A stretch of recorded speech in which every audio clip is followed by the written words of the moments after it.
Hello everybody. I'm wearing the same jumper. This is my new favorite jumper, so you might be seeing it in a lot of my videos. I just really love it. It's cute, isn't it? Anyway, let's move on to today's video. So if you've ever had to evaluate vendors or research potential solutions for a project, you've probably come across the terms RFI and RFP, right? But what exactly do they mean? When should you use one over the other? And as a business analyst, what is your role in this process of RFI and RFP creation? So in today's video, I'm going to break it all down for you with real world examples and practical insights. So let's start with RFI, request for information. An RFI is typically the first step in the vendor selection process, right? It's used when an organization needs general market information about available solutions before making any decisions. So you might send an RFI when you're exploring potential options, understanding capabilities, or identifying key players in the industry. So imagine your company is looking for a new customer relationship management system, CRM. I have an existing video where I talk about a CRM project. But before committing to any vendor, you'd issue an RFI to gather information into what CRM solutions are available, what features they offer, and how they compare. So the key features of the RFI is, number one, is used in the early stages of the procurement process. It helps to gather general information about solutions, and it's non-binding, meaning that there's no commitment required from the vendors, and its questions focus on capabilities, pricing models, and best practices. Okay. Now moving on to RFP.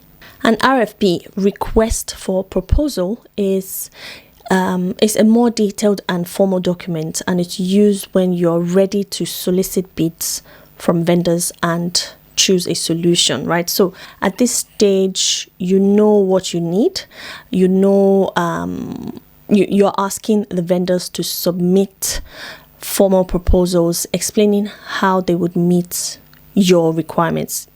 By your requirements, I mean the organization's requirements for the CRM system, right? So imagine that your company has now reviewed the CRM options from the RFI, and you've decided on your must-have features, your budget, your timeline, right?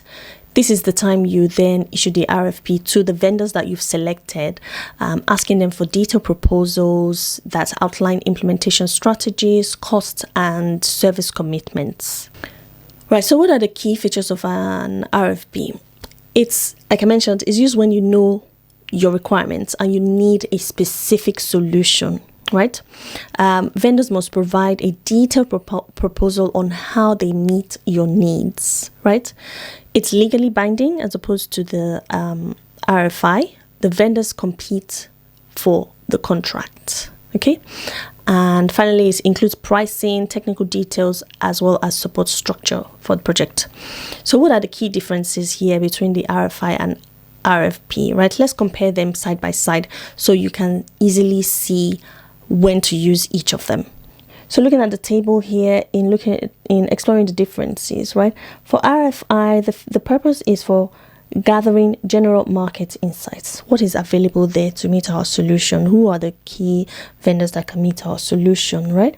And then once we've done that, we use the RFP to select the vendor with a concrete proposal, right? Proposing to the vendors that this is what we want, this is our requirements, can you meet it, how much will it cost, and all that.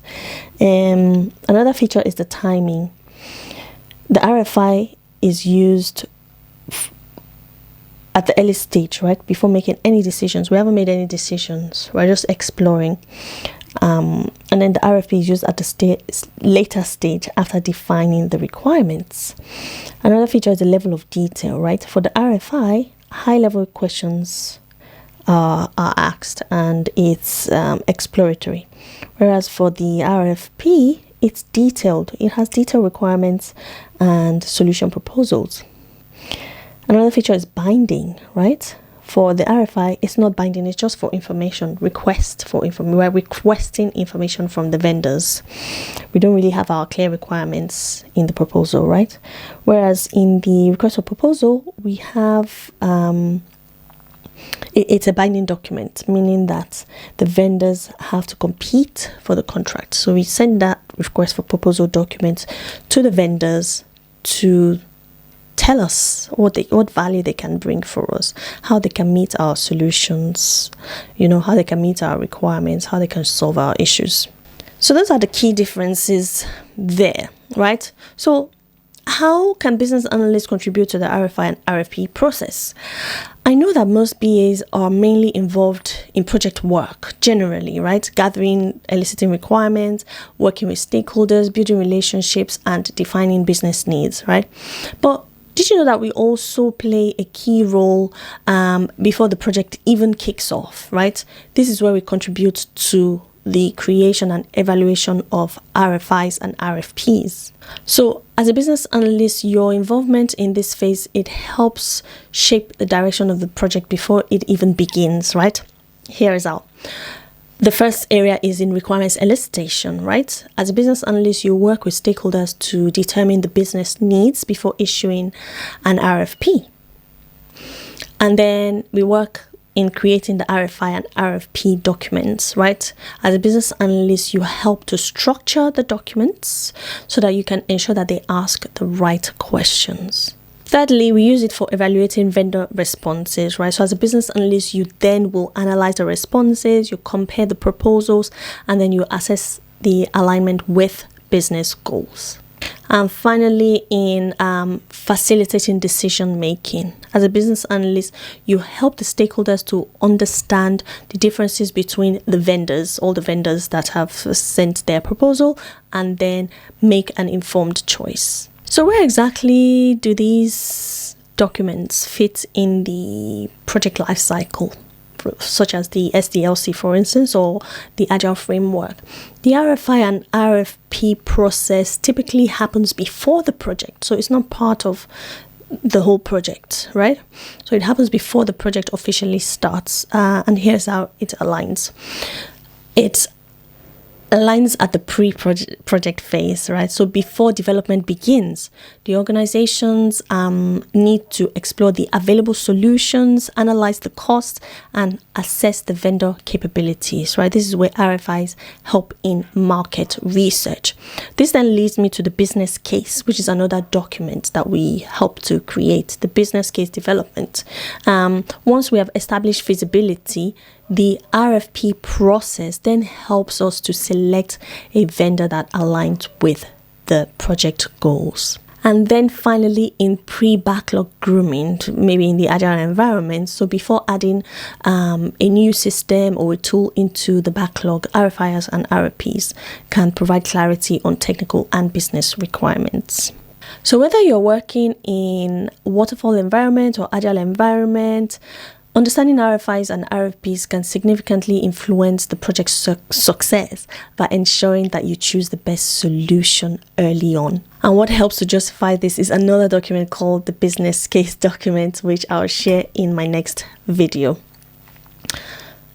So giving a real life example, I already gave for the CRM, but let's say you work for an insurance company like I do, and the insurance company needs a new system, say a new claims management system. What you start by doing is to issue the RFI to see what's available in the markets, asking for information from these vendors, right? And what modern claims management systems can do. So once you get the responses from these vendors, you then analyze the best options and define your system's requirements. Okay. After you do that, you then issue an RFP to the shortlisted vendors, asking them to submit full proposals with costs, with timelines, with support details, SLAs, right? Finally, after reviewing the proposals, you then will work with the stakeholders to select the best vendor and then move forward with the project lifecycle, with implementation of the project, because you've selected the solution that closely meets the requirements. I hope that makes sense. So to wrap up, RFI equals research and exploration, while RFP equals decision making, and vendor selection. Both are crucial in the procurement process. And as a business analyst, you can add immense value by ensuring that the process runs smoothly. So have you ever worked with RFIs or RFPs before? What challenges did you face? Let's discuss them in the comments section. I decided to do this video because one of the viewers asked for it. So please feel free to suggest videos as well if you'd like me to do videos on various topics, right? So if you found this video helpful, please again don't forget to like, subscribe, hit the notification bell for more business analysis and career growth content. Remember, knowledge is power, and the more that you understand business analysis process, RFI, RFPs, the better prepared you'll be in your career. Till I see you in my next one. Peace.